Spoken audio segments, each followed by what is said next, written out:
Are you here to fight for libraries? Yes! Are we going to fight for libraries? Yes! Do libraries make everyone stronger? Yes! Do libraries make New York City stronger? Yes! Do we need more money for libraries? Yes! And when do we need it? Now!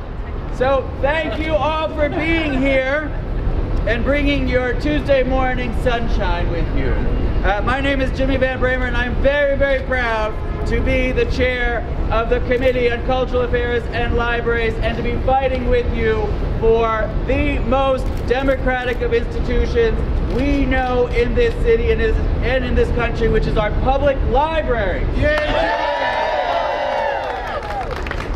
And all 5 boroughs are represented here because all 5 boroughs need strong, well-funded public libraries that are open to the public. And I am so grateful to have the president and CEOs of all 3 systems here. Get a big, big cheer for all of them. The Queens Public Library President and CEO, Dennis Walcott. You could do better for Queens, Dennis Walcott. The New York Public Library President and CEO, Tony Marks. The Brooklyn Public Library President and CEO, Linda Johnson. Lauren Comito from Urban Librarians Unite. And right now we have representing library workers in Queens who are members of Local 1321, DC 37, John Hislop. I know we're expecting Henry Garrido, the great leader of DC 37. We have library patron Jose Rosado with us, who's going to speak later. And we have a whole lot of people who work in libraries and love libraries. So why are we here? Because we know that New York City thrives and people in New York City thrive when libraries thrive. And no city that claims to be progressive and claims to be the fairest big city in America should be cutting libraries. It's insane that we come to this place arguing to restore funding for public libraries when the funding should be baselined and we should be talking about how we're going to get the $35 million to libraries that libraries need. Do you agree with me? Because when we get that when we get that funding, we know what happens when libraries are open. When libraries are open, immigrants in all 5 boroughs are served. Do you agree with me? Yes! When we're able to fully fund libraries, senior citizens are able to be served. Do you agree with me? When libraries are open, people who are unemployed, who are looking for work, are able to be helped. When people who are seeking to learn how to read, write, and speak English, they are helped. When people who are homeless are looking for a place to be safe, they are served by our public libraries. Everyone who believes that we are in a dangerous time in this country knows that libraries are the answer. Libraries are the hope that we seek, and libraries represent the values that we believe in. So I say to the mayor who is running for president, libraries, public libraries in particular, represent a progressive value. Libraries are the most democratic of institutions. Libraries and how we treat libraries is how we judge whether or not we are the fairest big city in America. So I am asking the mayor and the presidential candidate to step up and to make sure that libraries get the $35 million they need this year, right now. Do you agree with me? Yeah. So I want to show everyone who's in front of me, I'll show you later, this poster. We talk a lot about being the fairest big city in America. But you see where we are with respect to many of the other big cities in America when it comes to 7-day library service being available.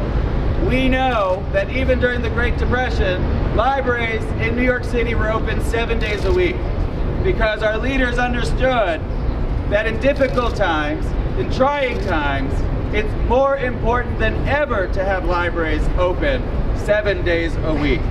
We need to make sure we get there. One way we know how to get there is to not cut the budget for our public libraries. Thank you. So, we're here to make sure that everyone understands. And the council has been unified every year in fighting for libraries. We had libraries in our budget response to the mayor.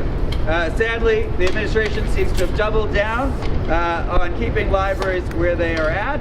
Some even saying that libraries have gotten their fair share, have gotten their due. They've gotten enough. Do you believe libraries have received enough funding? No! Do you believe we need more funding? Yes! And if libraries receive the funding they need and deserve, do you believe then we will be the fairest big city in America? Yes! So I want to thank everyone who's here. We have many people who are going to speak and talk about why libraries are important to them and why libraries are important to the people in this city and in this country. Because the beauty about libraries is that they're in every neighborhood. They're in every city. They're in every county. They're in every state. I actually saw, as many of you did, that the mayor did an event in South Carolina in a library. Because libraries are where democracy thrives. And if we're for democracy, if we're for fairness, if we're progressives, we are for public libraries. So I want to ask to speak first Tony Marks, the President and CEO of the New York Public Library. Thank you all members of the City Council and the administration have been so supportive of libraries in recent years. Times are different today. We're here because keeping the nation's greatest public libraries in its greatest city open every day to all citizens for free is at risk. 6 million of our fellow citizens visit our public libraries on the weekends. They know it is the essential place to learn, to gather skills, to read, to think, to create, to find jobs, and to find opportunities. We know that the City Council and the Mayor understand how crucial that is to ensuring that this city be the center of the world that it is. But it also must be, as Jimmy said, the center of equity, justice, and opportunity. We have answered the call from our citizens, from the mayor, from the City Council. We've done everything we can and more, but we cannot continue without additional funding. We simply can't. That means New York runs the risk of not having its libraries open on the weekends. We share the mayor's vision of this being the fairest city in the world. It cannot be the fairest city if the library doors are locked. Thank you for your support. Welcome Linda Johnson. Thank you, Councilman Von Bramer. Thank you to all of the City Council, to everybody who's here today fighting for libraries. We cannot think of an institution in the city of New York where more people are served day in and day out, regardless of where they live, of how much money they have, of what kind of jobs they have, of what kind of education they have. The library is, without doubt, the most democratic institution in our society. must be supported at a level that continues to offer the service and the programs that people are coming to the library for in droves. People are coming to learn English as a second language. They are coming to register to vote so that they can be civically engaged, so that their voices can be heard and that they can participate in this great democracy. And if we have to continue to work with even the same amount of money as we've had over the past few years, we will be forced to make very challenging decisions about cutting collections, about reducing hours. And these are trade-offs that are just not right at this particular moment in our time, or frankly ever. The libraries need the doors open wide. This city is to continue to be the great city that it is. And so for your support today and throughout the year, to everybody from DC37, all the terrific library workers, thank you from Brooklyn Public Library, and we must continue to stay the course. We have a month to go. We have our testimony this morning, but we will be fighting down to the last minute. So thank you all. Continue to count on you. Dennis Walker. Thank you, Chair. It's always an honor to be here with you and the folks from our library systems throughout the city. I want to thank you for your leadership on advancing the cause of our libraries day in, day out, year after year after year. And it's really unfortunate that we're here. Every morning, when I'm at our central office or one of our libraries, I see our customers streaming through the doors. And they're streaming through the doors for a variety of services. To get help, as Linda indicated, in a number of areas. And our goal is to make sure we keep our doors open. And I'm joined in partnership with our union leader from the Queens Public Library, because we are here united, John Hislop. John and I and all of our teams work on behalf of our customers and our great staff. And it would be a sin that we would have to close our doors or shrink our hours. We need, not just as Linda indicated, the money that we currently have. We need the additional $35 million more. In addition, we need capital dollars to make sure that we're repairing the infrastructure of our ancient libraries. So I stand with our chair, with our leadership, with our library presidents, most importantly our staff and our customers and our unions to say, we need more, and it's more for our customers to allow them to continue to get the great services from the last truly open democratic institutions in our country. Thank you very much. Thank you, John. So everyone, there are no libraries without library workers and the amazing people who staff them every single day. All the people who come to libraries every day needing the life-enhancing and sometimes life-saving services. And we are so thrilled to have two of the local leaders of the library workers, John Hislop from Queens, Local 1321, and Ron Barber from Brooklyn, Local 1482. Please welcome our great local leaders as approaching with perfect timing, because I was just talking about the amazing men and women of DC 37. And now we have our local leaders, John Hislop and Ron Barber, with us. But now we are joined by the leader, the director of DC 37, all over this great, fair, progressive city. Everyone please welcome the one and only Henry Garrido. Henry. Good morning, everybody. I'm sorry I'm late.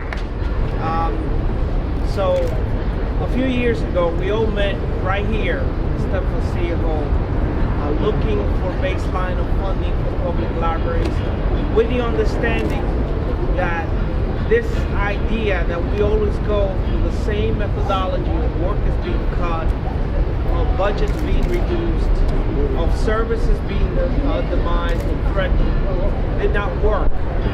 We seek then that idea of baselining because this process is the very foundation and the definition of insanity.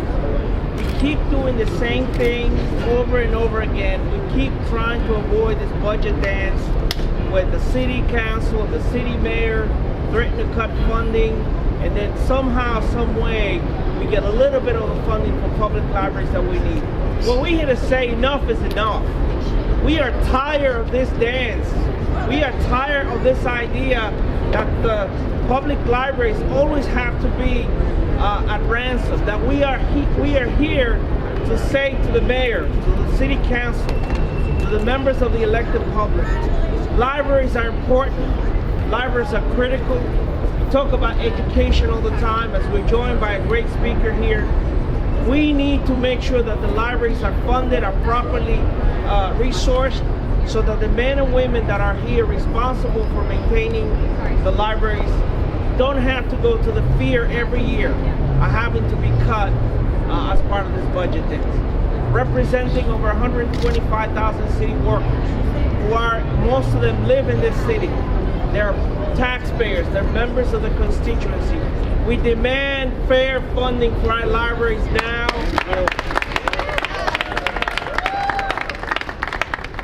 And we call upon the mayor of the city of New York, as he seeks higher office, to concentrate right here in the city of New York right now, and to make sure city government is run by making sure that budget is done what it needs to do, and that's justice to the workers in the public library system.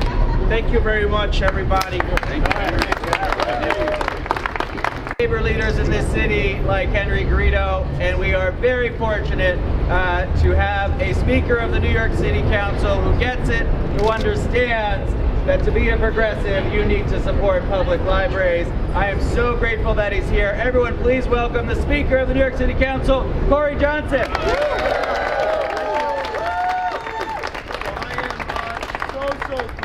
To be here with the chair of our Cultural Affairs and Library Committee, Jimmy Van Bramer, who has been leading the fight on libraries for years and years and years in getting the right funding, and to be here with other council members and with Henry Garrido, a historic and important labor leader in our city. I'm so grateful for his leadership, and the three systems who are represented here today, Tony and Dennis and Linda, do so much work. And I see Iris over there from the New York Public Library. I'm really grateful for their presence here today. We should not be standing on the steps of City Hall. We should not be standing here today. Now, I'm grateful that all of you are here, because we do need to invest more in libraries. But this budget dance is in many ways offensive, because libraries are one of the most egalitarian things about New York City. Libraries are a laboratory of learning. Libraries are a place for new citizens. Libraries are key institutions that serve neighborhoods across New York City in so many ways. And so to be standing here with our palms open, saying just give us a little bit, is offensive in so many ways. We need to ensure that the money that we championed last year, that the city council put in a discretionary way to add to the amazing program that three systems do, that we don't just have that money, but we get more money for libraries than last year. More money for libraries. And it's also important to include in that conversation the right amount of capital funding for libraries as well. Because no one should be in well, from the outside, a beautiful, historic, old building, but on the inside, it hasn't gotten the investments that it's needed over the years for air conditioning and new furniture and facilities that make sense for children and for anyone that wants to use a library.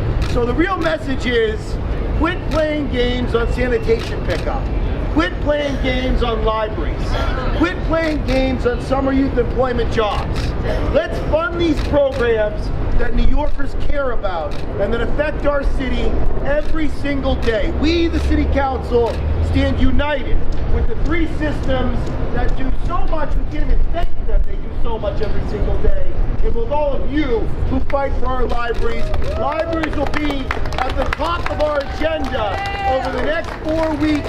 Libraries are the heart and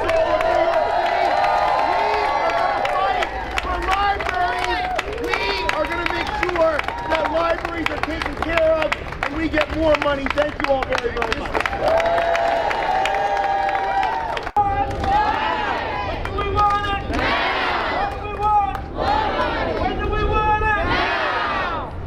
Thank you very much. Are you fired up now? Yes. We want more money? Yes. Do we deserve more money? Yes. Thank you very much. There are a few other members of the City Council. Just happens that Queens is very well represented. That's right. We're Queens. So I want to introduce council members from Queens, Adrian Adams and Barry Credenchik. To say I was going to say, come on up, Barry, do the teamwork thing. Good morning, everyone. Good morning. I'm City Council Member Adrian Adams, representing District 28, Jamaica, South Ozone Park, and Richmond Hill. And I have to let you know that I am a former trustee member of the Queens Public Library. There is nothing greater in the heart of New York City than the life of our library system.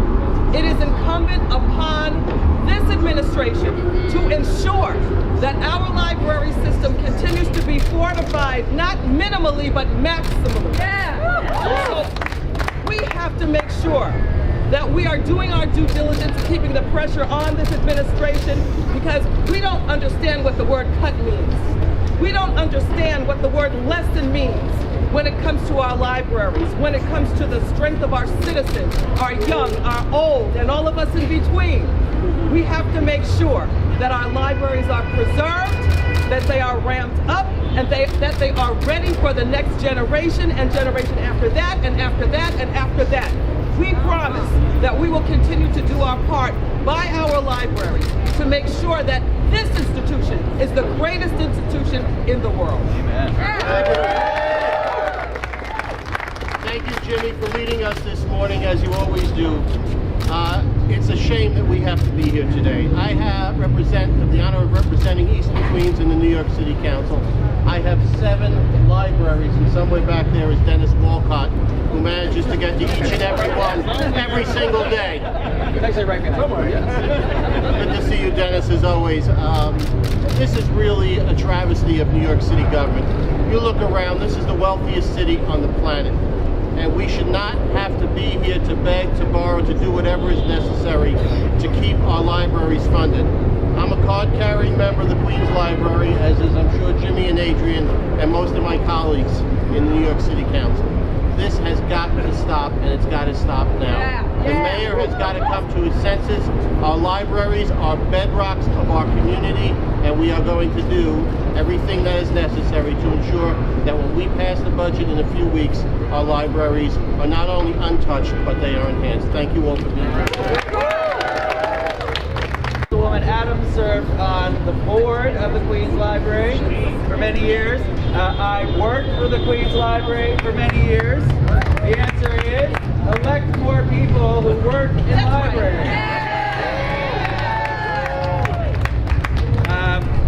Speaking of people who work in our system, we are so lucky to have so many amazingly dedicated library workers and activists, and Urban Librarians Unite and Lauren Comito do so much to make sure that we are spirited in our defense of libraries. So please welcome Lauren Comito, representing Urban Librarians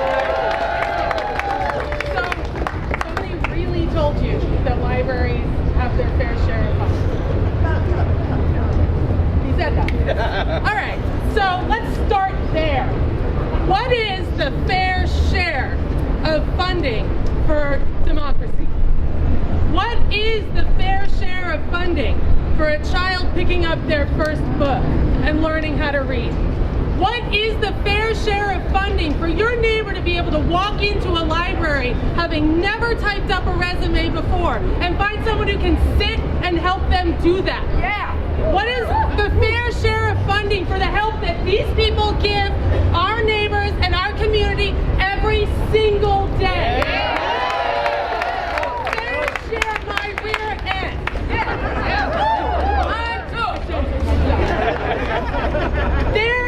This is not the fair share of funding, because it's not about a fair share of funding for libraries. It's about a fair share of funding for our community. It's about a fair share of funding for education. It's about a fair share of funding for our teenagers who need a place to go and a zone to hang out with. It's about a fair share of funding for people who help people find homes. Help them get health insurance.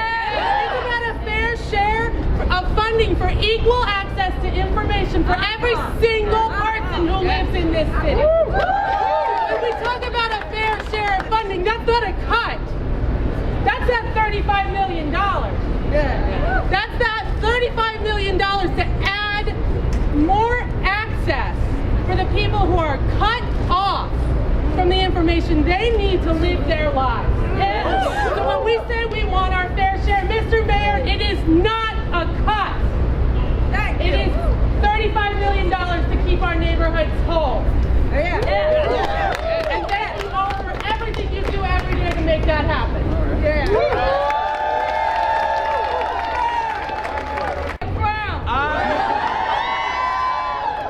So I just want to endorse Lauren Camito for any office that she runs for. As long as it's not Queensboro. I don't live in Queens. She lives in Brooklyn, so it's all good. All right. So we have a very special speaker. Thank you, Lauren, for definitely delivering a spirited message. But I want everyone to have a big, big round of applause for a user of the libraries. A senior citizen uses the branches on the weekends. The Aguilar Parkchester Library patron extraordinaire. Everyone, a big, big round of applause for Jose Rosado, who's going to represent all of the library patrons in New York City.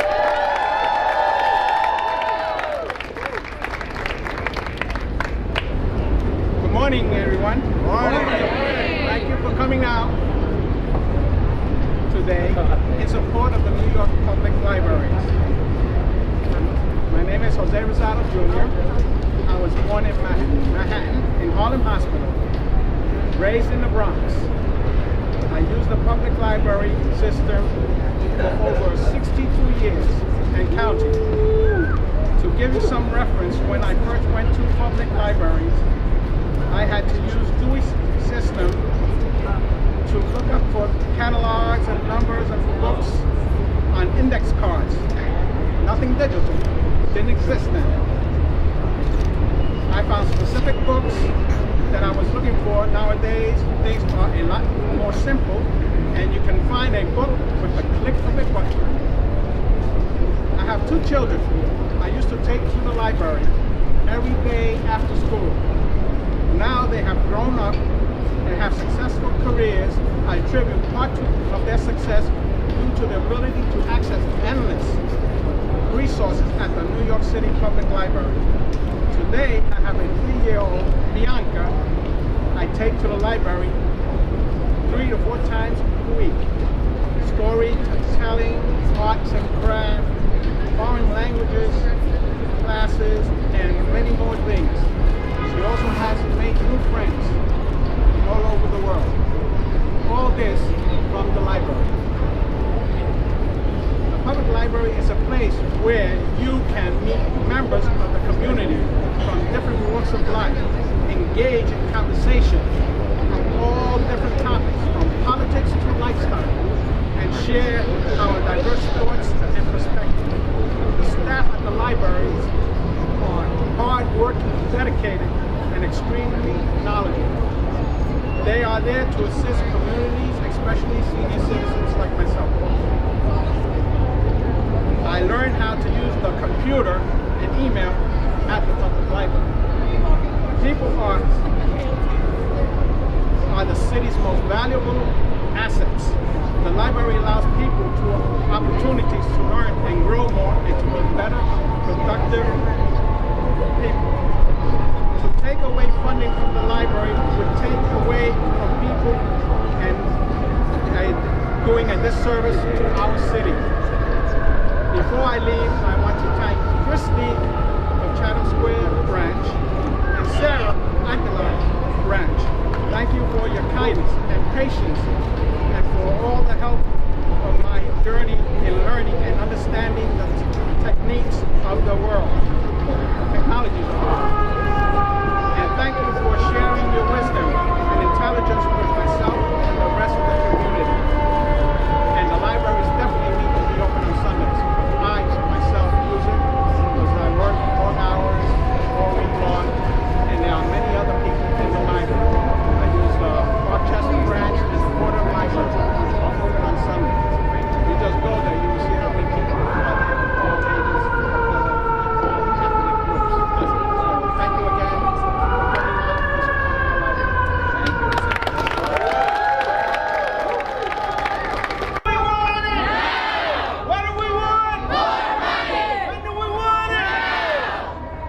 Thank you.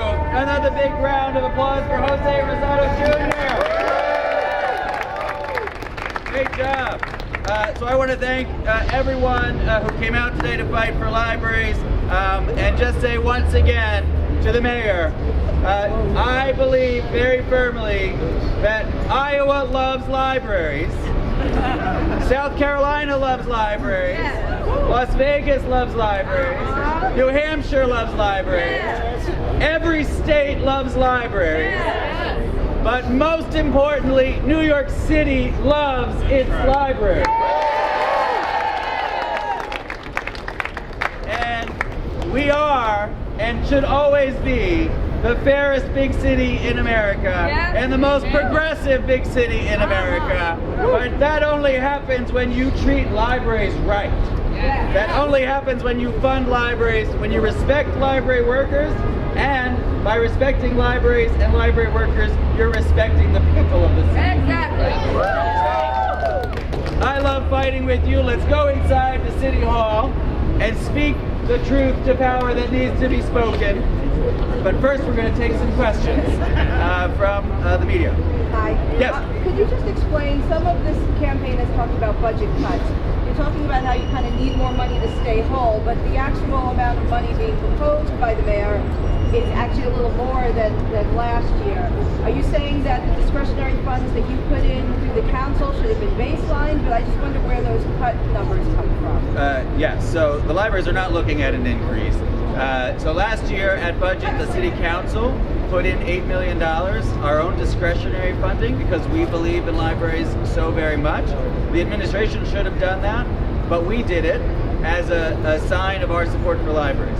The administration should have baselined that money right away and kept it in the budget, but instead they've chosen to keep it out of the budget. So libraries are already looking at least an $8 million cut. But the truth is, we should not be talking about cuts to libraries. That is absolutely outrageous that we find ourselves in this place. And we only find ourselves in that place because the mayor and this administration have chosen not only to not baseline that aid, but then to not address the increase that libraries desperately need to stay whole and to be able to function. Can't you put some of that in again during discretionary, or just discretionary funding? You're saying it's not enough. Look, the libraries are a core critical service. I've always said they are a core critical service. Just like fire and police and all of the services that New Yorkers rely on to thrive and survive, libraries have to be considered right there with them. The mayor and this administration need to put the funding in, and they need to baseline it. Obviously, the council is going to push, and we're going to fight incredibly hard and do our part, as we always do. But this is a battle to make sure that this city and this mayor and this administration value libraries. If a budget is a reflection of your values, show us your values in this budget and fund libraries appropriately. Can you just give us the total, just so we can get the comparison, the total amount of funding that was included last year with the $8 million that you put in, and then the total that the administration proposed for this year? Well, I mean, we could get you the actual total, but basically the libraries are down the $8 million that we added last year at adoption, and then there's $27 million that's desperately needed on top of that to get us home. So you all would like to see $35 million on top of what the administration does. Correct. And you or some of the library folks speak to specifically what's at stake with that $35 million? If you don't get it, how concretely you all have to reduce services? Why is this? One of the problems is that we've remained constant over a number of years that our expenses have continued to grow and our services have expanded. And so our communities have come to rely on what we're doing today. We'd like to continue at that level, but if we can't, we're getting stretched thinner and thinner with each passing year, whereas our budget stays the same. So bringing us back to where we were last year really is tantamount to a cut. And in addition to that, the new library systems have embarked on a capital improvement program. Some of us are opening new libraries, which need staffing and collections and materials. All these things take funding, and so we're down on both the expense side and on the capital side. Any other questions for you? Every year, we see a similar version of this. We talk about the budget dance, whether or not the budget dance is over. And every year, they threaten to cut, some funding is put back in, and you kind of end up in the same place. So what's different this year? Well, we thought we had ended the budget dance a couple of years ago when we baselined some of the restorations that we had come up with. And we celebrated that, and the mayor talked about it. But here we are again. So it is absolutely wrong to have libraries, library workers, and the people of the city of New York in this position once again, engaged in a budget dance, which ultimately forces libraries and library workers and library patrons into a position where they're fighting just to survive, but we need to do more than just survive when it comes to libraries. The mayor needs to once and for all baseline all library funding and take permanently off the books any cuts to libraries. That's the end. That's what he needs to do. That's what a city that is fair and progressive does. It protects libraries, it fully funds libraries, and then it says, even in the difficult times, we're not going to cut libraries because we know that so many people at the margins of our society desperately need libraries to survive. You mentioned his run for president. Do you think anything about this negotiation would be different with that being a factor? Look, I hope that the mayor understands that libraries are a progressive value that represent the most progressive values that we have, and that people in Iowa love libraries. He went to a library in South Carolina. I'm sure there'll be events at other libraries. This is, and I believe in a Democratic primary even more so, the people of this country want to know that their presidential candidates support libraries, fund libraries, because libraries support immigrants, libraries support people in public housing, libraries support people who are not succeeding when it comes to the economy. We are, libraries, the absolute best in our country at serving those who need services the most. To cut libraries and run for president, to me, is a disqualified. Any other questions? No. All right. So you guys